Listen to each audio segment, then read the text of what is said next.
From South Padre Island to Rio Grande City, this is Local 23 News at 5. Good evening and thank you for joining us. I'm Robert Bettis. Brenda Medina has the day off.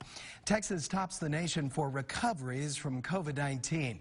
That's some good news from the governor this afternoon in a press conference. He showed a number of graphs indicating the curve of coronavirus cases is bending in the Lone Star State. As you can see, early on in the latter part of March, the angle was going almost vertically straight up. As you can see now, the angle is laying down more. That means that we are beginning to slow the growth of the coronavirus. We've not yet reached the peak and begun on the decline yet. Abbott says even hot spots for the virus, like Harris County, are showing big improvements. The governor discouraged Texans from celebrating Easter in large groups. He says letting our guard down now could stop the progress because COVID-19 if people are tempted to break the rules. COVID-19 has completely changed the way we live our lives, and some experts believe some of those changes need to be permanent. Local 23's Jeremiah Wilcox spoke to an infectious disease expert on how we say hello and how it should change. Each location may have a slightly different curve, and the Rio Grande Valley is separate from those locations, right? Dr. Jose Campo Maldonado believes the valley hasn't seen the worst of the pandemic. There will be an acceleration phase when the infections will increase and then deceleration.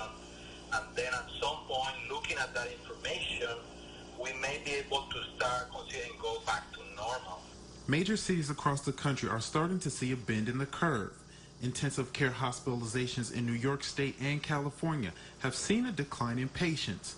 Experts say staying home and frequent cleaning are helping. But this pandemic has changed other aspects in our lives. We're going to be able to go back immediately to what we were doing before. Face masks and isolation are the new normal. When this pandemic is over, health officials say frequent hand washing and social distancing are some practices we should keep. People are going to be hopefully more compliant or are going to follow this more closely and make sure they do what they're supposed to do. That could mean a change in how we greet each other. One of nation's leading expert on infectious diseases, Dr. Anthony Fauci, told the Washington Post we should stop shaking hands. Countries around the world greet one another from head nodding, hand waving, and even bowing. But not many doctors agree. The decision about that is not mine, it's the society's decision. And we also need to look at the emotional implications of that decision. Until the curve is flattened, doctors urge everyone to continue to practice social distancing and hygiene. In Harlingen, for Local 23 News, Jeremiah Wilcox. Thank you, Jeremiah. Until the pandemic is over, health experts urge people not to shake hands and instead use other forms of greeting, such as the classic elbow bump. The race for a cure has researchers scrambling for plasma donations, specifically from those who have recovered from the coronavirus. Clinical studies are currently underway in many parts of the country to see if plasma can help those fighting the virus. Dr. Christopher Romero, an intern medicine specialist, says the antibodies found in plasma could be the key to what medical researchers hope will cure COVID-19. These antibodies are present in the blood of people that have already been exposed to coronavirus and recovered from it. And then if you transfuse those into people who are sick with coronavirus, these antibodies could fight off the infection.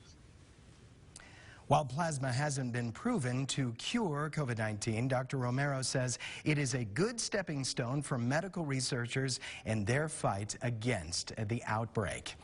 The global pandemic has not only shut down businesses, but also shut down immigration court hearings. Many immigrants with important court appointments are troubled.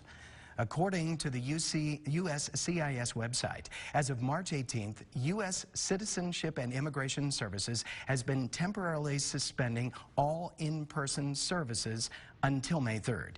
This is all in an effort to reduce the spread of the coronavirus. Notices with instructions for those with scheduled interview appointments or naturalization ceremonies affected by this closure will be rescheduled once operations resume, according to the federal agency. While there are delays in the immigration court hearings, those in urgent need of renewing their work authorization and green cards are advised to submit their applications. Norma Sepulveda, immigration attorney. Once they renew the application and they have that receipt, they can show proof that they get the automatic 6-month extension. Also, several other categories, like for people that are in court, going through proceedings, maybe they have a work permit. So there's that protection. You get an extra 6 months after the expiration date on the card. For green card holders, immigration attorney Norma Sepulveda says if a green card expires during the closures, it will not mean you will be out of lawful status in the country. You can still show your identity by using your ID or driver's license, encouraging the public to continue to submit their applications as the agency continues to process them daily. Many are now turning to their retirement plans for financial help as the pandemic leaves millions in an economic limbo. Local 23's Joanna Guzman spoke to experts on why touching your 401k funds may not be the smartest move. If you borrowed money or tapped money out of your 401k, you'd be selling your equities right now. Under the stimulus bill, savers can remove up to $100,000 from 401k plans without the typical 10% early withdrawal penalty. But experts say it'll do more harm than good. Well, don't. Especially if you're 60 and you're within 5 years of retirement, don't take the money out. We're going to recover from this. It may not be in 2 months or 3 months, but by the end of the year, or sorry, within 12 months, we're going to recover, and they'll be very glad that they left it in.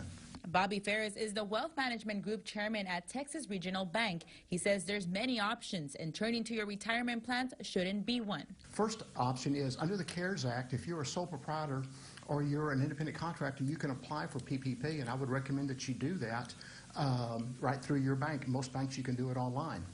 If you're not, then call your employer. More than likely, your employer has already applied for this relief, and 75% of the money that they get has to be spent on salary, so they'll be hiring people back very, very soon. Ferris adds, although taking money from your 401k is penalty-free, it isn't consequence-free. There are tax consequences. You still have to pay income tax on the money you take out. There's a high probability that you won't pay that money back, and you'll need that at retirement.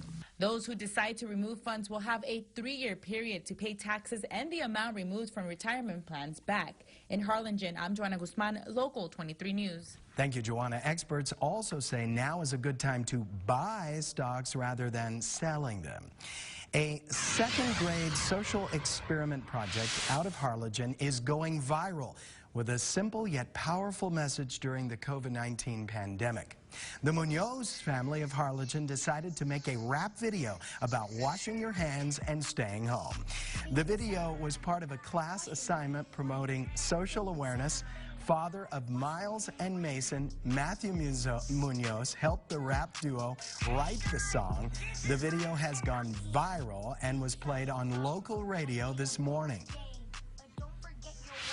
Wasn't expecting it to come out so good.